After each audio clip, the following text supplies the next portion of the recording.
Welcome to episode 28, How Tomb Raider Legend Saved Lara Croft.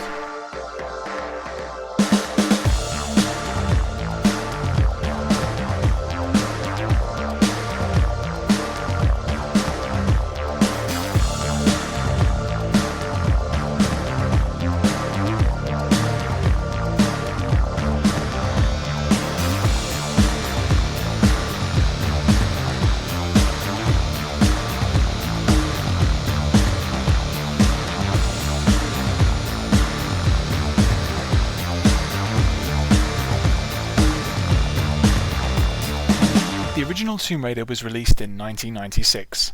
A pioneering game, it did for the third-person action genre what Quake had done for the FPS, showing what could be achieved with a fully 3D engine and setting the stage for numerous imitators.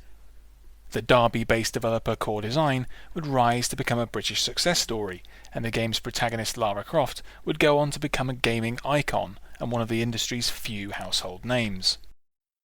Inevitably, publisher Eidos were hungry for more. Over Core Design's protests, they demanded a new Tomb Raider game each year. The studio wanted to pause to develop a new engine and prepare Lara for more genuinely fluid and engaging adventures. Instead, they were forced by Eidos to push their engine and increasingly aged gameplay further and further each year in pursuit of more profit. Core Design went as far as to kill Lara off in the fourth game, The Last Revelation, only to be forced by Eidos to revive her. The situation came to a head with the disastrous Tomb Raider The Angel of Darkness in 2003. The sixth in the series, the game attempted a flawed new direction and was pushed out by Eidos in an unfinished state. While the resulting damage to the Tomb Raider name was largely the fault of Eidos, it fell to them to try to find a way to rejuvenate the series. In 2004, they made their fateful decision and pulled Core Design from the franchise, a move which ultimately led to the studio's demise under new ownership in 2010. Instead, another studio owned by Eidos was given the task of developing a bold reboot for the series. Crystal Dynamics, based in California and known mainly for the Legacy of Kain series, became the first American studio to handle the British icon that is Lara Croft.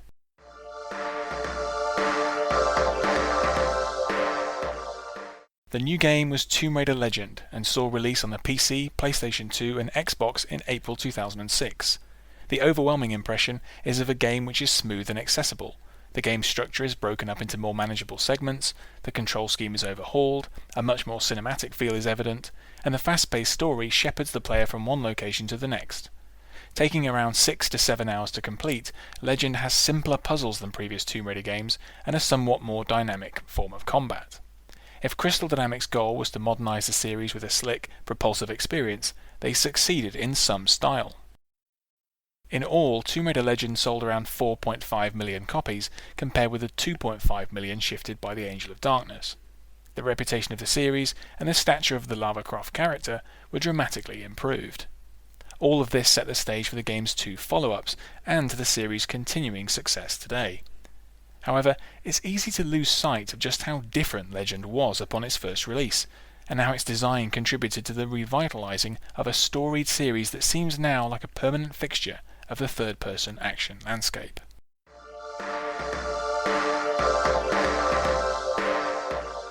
Being a reboot, Legend establishes a whole new continuity for the Tomb Raider series, taking just a few previously seen elements and repurposing them. In all, the game comprises 8 chapters which take Lara to 7 countries: Bolivia, Peru, Japan, Ghana, Kazakhstan, England, and Nepal. Each stage will take most players something like an hour to complete, helping to create the game's brisk feel. Refreshingly for a reboot, Legend doesn't serve as an origin story. When the plot begins, Lara is already a seasoned adventurer. The game opens in Bolivia, where Lara is exploring the ruins of Tiwanaku in the hope of discovering what happened to her mother following an encounter with a magical deity in Nepal after a plane crash years earlier. The trail leads Lara to pursue separated segments of the legendary sword of King Arthur, Excalibur. The story is delivered mostly through short cutscenes both within and between the chapters. It's fairly predictable and in the standard mold for the series, but more than serviceable.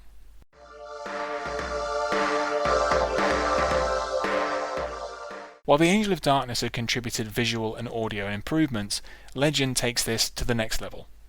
Lara was redesigned again and given the most high polygon model she'd had up to this point.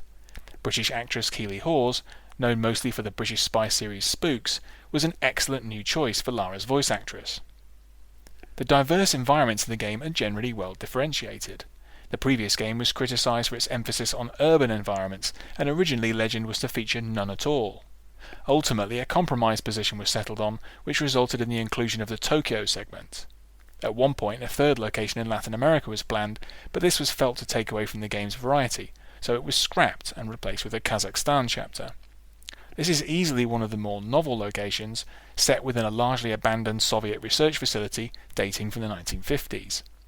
Another highlight is the opening of the Ghana chapter, which allows Lara to swan dive off a cliff into a large pool, and then to use an ancient machine to part a waterfall and permit access to a hidden temple. The sequence looks excellent and is a joy to play, and has all of the game's elements working in synchrony for maximum effect. Historically, the Tomb Raider games could be a lonely experience because of Lara's isolation. Often her only interaction with other living things was pumping 12-gauge shotgun shells into endangered species.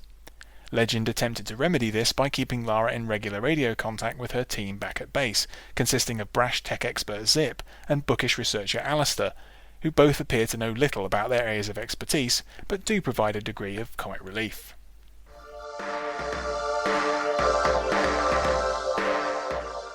Getting around the environments in Legend is generally a slick and pleasurable experience.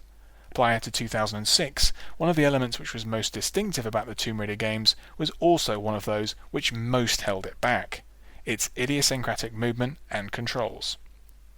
Beginning with the original 1996 game, the series relied on a grid system which governed Lara's position within a given level. This invisible grid underpinned all of the environments in the games. A step would cover one grid square, while a leap would traverse a larger number. While serviceable in the 1990s, this system grew increasingly dated and frustrating as games underwent modernization. Lara may have looked beautiful in a low-poly kind of way, but handled like an aircraft carrier. Legend is notable for doing away with this awkward system entirely, moving to what is now a more standard and fluid approach to character movement. Freed from the tyranny of the grid, players can move Lara more freely and dynamically around the game's environments. In addition, Lara gained a number of new ways of moving, most notably a grapple, which is also a tool used in puzzle segments and in combat.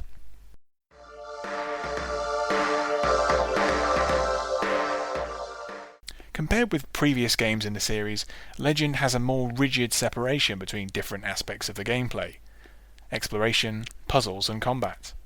Of these three, it's the combat which is least compelling, as is usual for the Tomb Raider series. Targeting enemies is slightly less awkward than in earlier games, and the boss battles range from adequate to deeply annoying. The exploration and puzzle segments are the real meat of Legend and generally work very well. The puzzles are notably easier to complete than in the earlier games, but this is a welcome change. The game has an accessible, easygoing feel, but the puzzles are still engaging to attempt and satisfying to complete.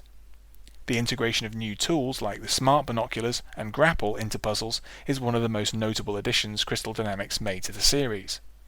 There's a significant emphasis on the game's physics code, which also helps Legend to feel like it was bringing Lara into the 21st century.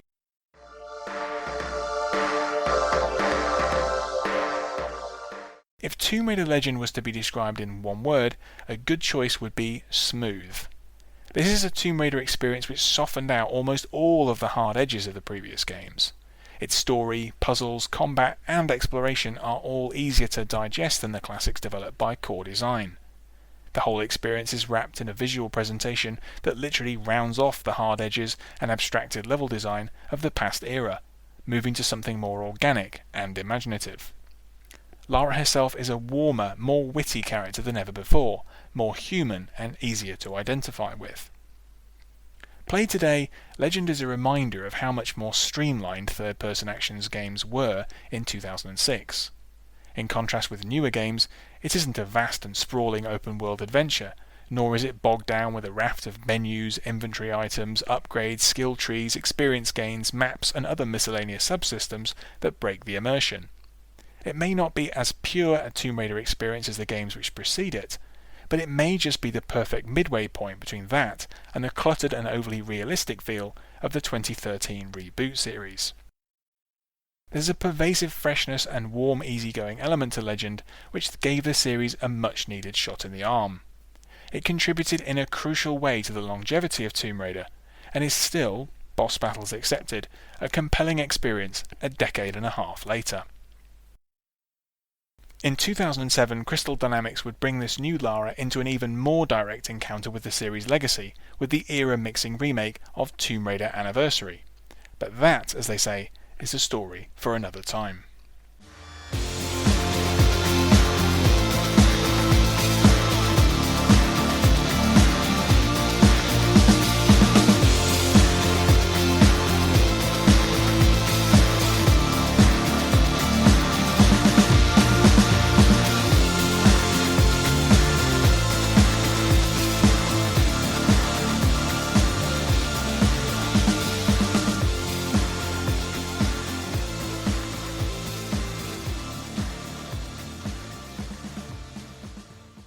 Thanks for listening. For more articles and audio on books, film, video games, board games and music, visit andyjohnson.xyz. To support me, go to patreon.com/andyjohnson.